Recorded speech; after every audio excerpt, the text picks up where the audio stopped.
Bonjour à tous, très heureux de vous retrouver pour le bilan de ce CES 2023. Quels sont les trois principaux points que je retiens de cette édition du salon de Las Vegas? Alors le premier élément, c'est que incontestablement Las Vegas est devenu le salon numéro 1 de la mobilité. Je dis bien la mobilité parce qu'il n'y a pas que les constructeurs automobiles. La mobilité de demain, elle est ici. On voit des innovations dans tous les sens.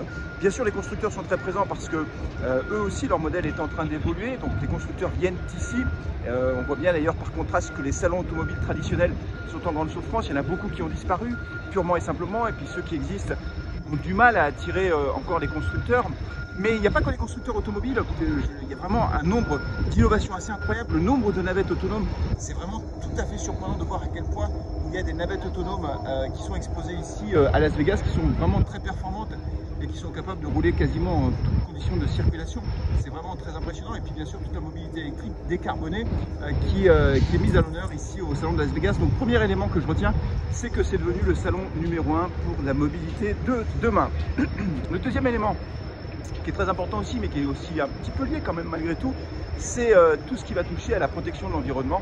Les entreprises prennent des engagements très forts. Alors, ce qui était très spectaculaire pendant les conférences de presse, notamment des grands groupes, une conférence de presse en moyenne dure 45 minutes, c'est que pendant 20, 25, quelquefois 30 minutes, les grandes entreprises expliquaient quelle était leur stratégie, notamment pour arriver à la neutralité carbone. Donc il y a des engagements qui sont pris, qui sont des engagements très forts, et on voit bien que cette dimension-là environnementale, elle prend beaucoup de place. Alors, est-ce que c'est que de la communication? Finalement, les promesses peut-être n'engagent que ceux qui les croient.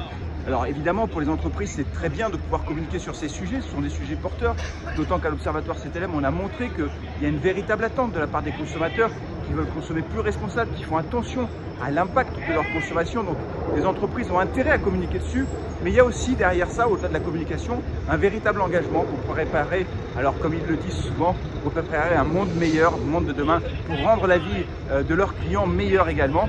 Ce sont souvent des termes qui reviennent dans les conférences de presse auxquelles j'ai pu assister. Enfin, le troisième point que je retiens de cette édition 2023 du CES de Las Vegas, c'est la French Tech. Alors, chaque année, on le dit, les Français sont là en nombre. C'est la délégation étrangère la plus nombreuse, plus de 170 entreprises.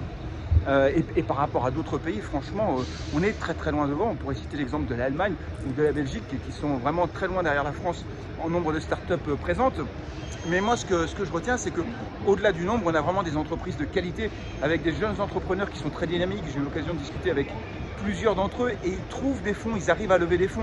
J'ai discuté avec un start-upper qui avait levé 2 millions d'euros tout récemment, puis un autre qui avait levé 14 millions d'euros l'an dernier. Donc elles commencent à grandir, ces entreprises. Alors toutes ne deviendront pas des licornes, mais c'est vrai qu'en France, on a quand même la chance d'avoir des entrepreneurs qui sont innovants, qui vont de l'avant et qui trouvent les fonds pour pouvoir se développer. C'est vrai aussi qu'on a de très bonnes formations, on a de très bons ingénieurs, très bons informaticiens et je trouve que c'est plutôt réjouissant. Voilà, donc pour conclure ce CES, on pourra dire quand même que c'est une très belle édition avec beaucoup de choses intéressantes à analyser. Le monde de demain, on le voit un petit peu quand même ici et puis surtout énormément de monde. Aujourd'hui encore, il y avait un monde de fou dans les allées, on avait du mal à marcher dans les allées tellement il y avait de monde.